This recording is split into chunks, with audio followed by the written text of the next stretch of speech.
గడువు ముగియడానికి ఇంకా 96 గంటలే. ఆలోగా 34 కోట్లు సమకూర్చకపోతే ఒక భారతీయుడికి ఉరిశిక్ష అమలు కావాల్సిన పరిస్థితి.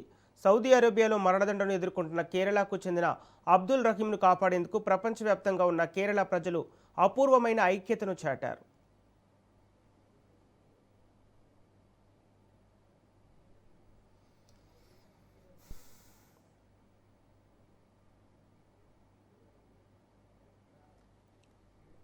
20 ఏళ్ల క్రితం జరిగిన ఓ విషాద ఘటనలో చిక్కుకున్న రహీంకు చివరి ఆశగా బాధిత కుటుంబం 34 కోట్ల బ్లడ్ మనీ డిమాండ్ చేసింది. అసాధ్యంగా కనిపించిన ఈ లక్ష్యాన్ని సాధించేందుకు సామాన్య ప్రజల నుంచి వ్యాపారవేత్తల వరకు అందరూ ముందుకొచ్చారు. ఆటో డ్రైవర్లు తమ రోజు సంపాదనను విరాళంగా ఇచ్చారు. చిన్నారులు తమ పిగ్గీ బ్యాంకులను తెరిచారు. మహిళలు నగలు ఇచ్చారు. వృద్ధులు హజ్ యాత్ర కోసం దాచుకున్న సొమ్మును అందించారు.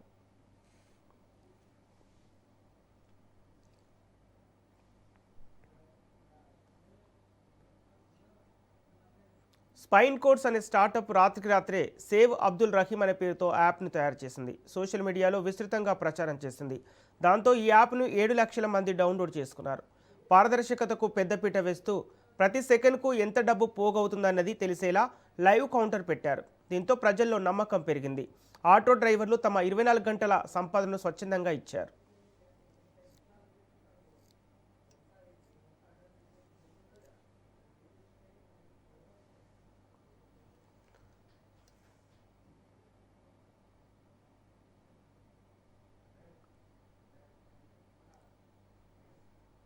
చిన్నపిల్లలు పిగ్గీ బ్యాంకులో దాచుకున్న మొత్తాన్ని బయటకు తీశారు. బాబీ చెమ్మనూర్ అనే వ్యాపారవేత్త ₹1 కోటి విరాళం ప్రకటించడమే కాదు, జోలె పట్టుకుని యాచిస్తూ క్రౌడ్ ఫండ్ ఉద్యమాన్ని మరింత ముందుకు తీసుకెళ్లాడు. కేరళలోని హోటల్ వాళ్ళు బిర్యానీ ఛాలెంజ్లు నిర్వహించి ఆ లాభాల్ని ఈ సత్కారానికి కేటాయించారు. ఉపాధి హామీ కూలీలు, స్వయం సహాయక బృందాలు, మహిళలు తమకున్న దాంట్లోనే కొంత సొమ్ము పంపారు. కొత్త పెళ్లి కూతురు తమ పుట్టింటి వాళ్ళు ఇచ్చిన నగల్ని తీసిచ్చారు. వయోధికులు ఏ హజ్ యాత్ర కోసమో దాచిపెట్టుకున్న మొత్తాన్ని కూడా ఇచ్చేశారు.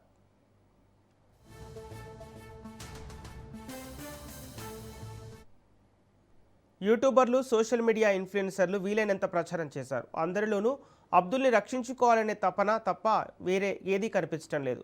ఆ ప్రయత్నం వృధా కాలేదు. కేవలం 4 రోజుల్లోనే యాప్ సాయంతోనూ మరికొందరు నేరుగాను ఇచ్చిన విరాళాలతో 47 కోట్లు విరాళాలతో ఓ నిండు ప్రాణం మరణగండాన్ని తప్పించుకుంది. ఓ కుటుంబం హాయిగా ఊపిరి పీల్చుకుంది. మతం, కులం, ప్రాంతాలకు అతీతంగా ప్రజలు ఒక్కటైతే అసాధ్యం కూడా సాధ్యమేనని ఈ ఘటన మరోసారి నిరూపించింది.